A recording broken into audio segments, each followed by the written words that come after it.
for the FBI. Joining us now, Republican Congressman Trey Gowdy of South Carolina. He's a key member of both the Intelligence and Judiciary Committee. Senator, thanks so much for joining us. Yes, sir. Thank you. What did you think of the testimony from the FBI director on Capitol Hill today? Same thing I thought this time last fall. He has a very difficult job. Tough facts make for tough conclusions. I do understand the frustration of my friends on the other side. But the reality is, I think Secretary Clinton is primarily responsible for the position that Director Comey found himself in. But I do admit difficult facts make for unusual conclusions. You serve on the Intelligence Committee in the House. The top Democrat on that committee, Adam Schiff, he had this to say about Comey's testimony in a tweet. Real choice was not conceal or speak. Comey spoke about Clinton and concealed Trump investigation. Real choice was to abide by DOJ, Department of Justice, policy or violate. So he's suggesting there was a double standard. Do you agree with him? Well, I think it was an unusual case. Keep in mind, Loretta Lynch recused herself, or at least removed herself. Wasn't a formal recusal because she met on the tarmac with the spouse of a suspect of an ongoing investigation. So every part of it was difficult. This is the way I would kind of distinguish those two fact patterns.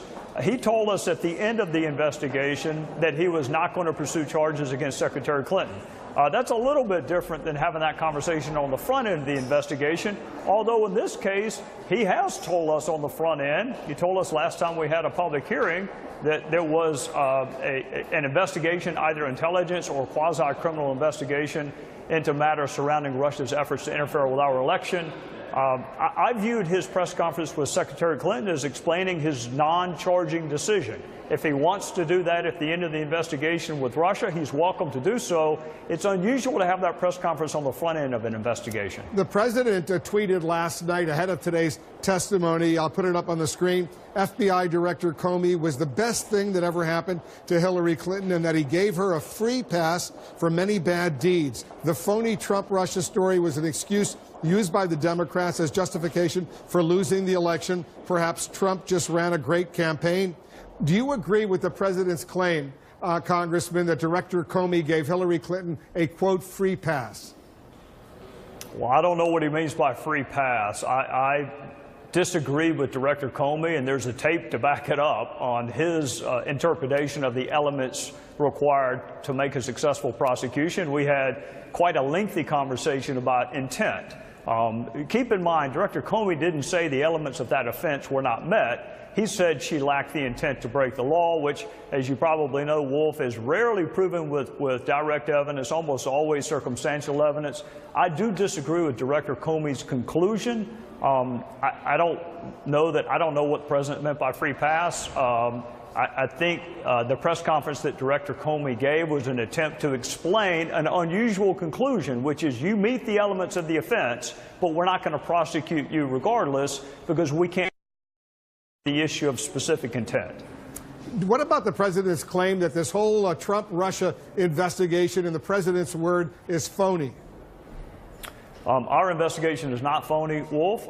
There are 4 tranches to it. I'm happy that we have begun. We need access to all of the documents, but anytime a foreign power seeks to interfere or influence the outcome of our election, that is an American issue to me. It is not a political issue. So too with the unmasking of U.S. persons' names, and so too with the dissemination of classified information. I think all of these tranches are really important. I am glad that the committee is back on track to the extent some people thought it was not. We have Comey and Rogers tomorrow. I'm excited to spend 3 hours with them and excited to interview the witnesses that have access to relevant information, which includes most members of Congress and lots of the other people that are pontificating about this issue. I want to talk to people who actually have access to facts. Does it disturb you, Congressman, that the president disagrees not only with you but with the intelligence community when he says, you know what, it could have been China, it could have been someone else who interfered in that hacking effort? He's not convinced it's Russia. Does that bother you? Wolf, I have never met nor talked to President Trump, ever. You and I have talked more tonight than I have. I've never met or talked to him, so I don't know what he means. The problem with tweets for me is it's hard to unlock the mysteries of the world in 140 characters. I can't do it.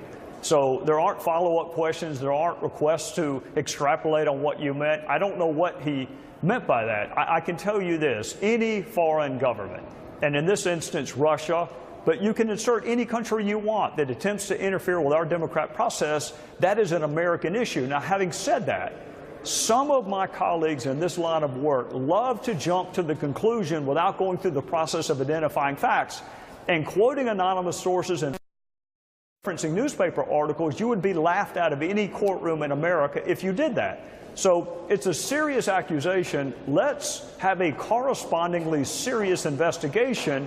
Give me the documents, give me the witnesses, and at the end, Wolf, you and I may draw different conclusions, but at least we should have access to the same facts. I suspect that you're going to be hearing from the White House. He's going to invite you over.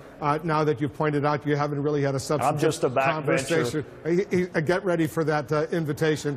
He might be watching us for all we know right now. Let's get to another issue. As you know, the chairman of your oversight committee, Jason Chaffetz, he's resigning from Congress. Would you be interested in pursuing the chairmanship of that committee? Well, Wolf, he is not going to run for re-election. He may or may not serve out this term. He had surgery last week. He's recovering. He's doing well. So I don't know if there's going to be a vacancy. I have never looked in the mirror and saw the chairperson of a committee before, but I am interested in all three facets of the Oversight and Government Reform Committee. I am interested in oversight, but I'm also interested in the reform. I would need to talk to my colleagues and have a frank conversation with them about whether or not they thought I had the requisite characteristics they were looking for. So we'll see when and if Jason leaves during this term. But my immediate concern is his well-being. He's a very good friend. I care about him as a person. I want him to get better. And if he serves out this term, more power to him, and if he doesn't, then I'll come back on and you and I can discuss it. Yeah, we hope his surgery on his foot was successful as well. I know he's coming back for this vote. Speaking of this vote, the health care bill in the House of Representatives, do you expect that there will be a yay, 216 votes that will allow this bill to go forward to the U.S. Senate? Wolf, if I knew the answer to that question, I would probably go buy a lottery ticket in South Carolina. I don't. Being in leadership is an impossible job, which is why so few of us raise our hands and volunteer. I don't know if we have the requisite number of votes, and I frankly am not smart enough to know the politics of calling for a vote if you don't have the requisite number of votes. I know that people are working awfully hard on it, and I assume that they are working in good faith, both the more moderate wing of our conference and also the Freedom Caucus. I know leadership is working very hard. Our committee chairman produced a product. So I hope we have a vote, but I don't know that anybody can tell you whether that vote will take place tomorrow. Do you believe it will do enough to help South Carolinians in your district who have pre-existing conditions get through and have the adequate medical treatment and insurance they need? Well, Wolf, I have some of those people in my very own family, and I have met with scores of people since January whose families are in that exact same condition. I don't know a single Republican that does not want to take care of people with pre-existing conditions. I am fine for my friends on the other side of the aisle or the other side of this issue to question the legislative product. Where I do draw the line is on us questioning one another's motives. I don't know a member of the House, from Joey Kennedy, who happens to be a friend, to Mark Meadows in the Freedom Caucus, that doesn't want to take care of sick people who have pre-existing conditions and allow them the opportunity to have continuous service at a rate they can afford. The means by which we get there, reasonable minds can differ, but you can put me in the take care of people with pre-existing conditions category. Let me just press you, Congressman, yes or no, does the current legislation that you're going to vote on maybe as early as tomorrow take care of people with pre-existing conditions? If it didn't, I wouldn't vote for it, Wolf. So you're going to vote for it? Yes, sir. Congressman Trey Gowdy.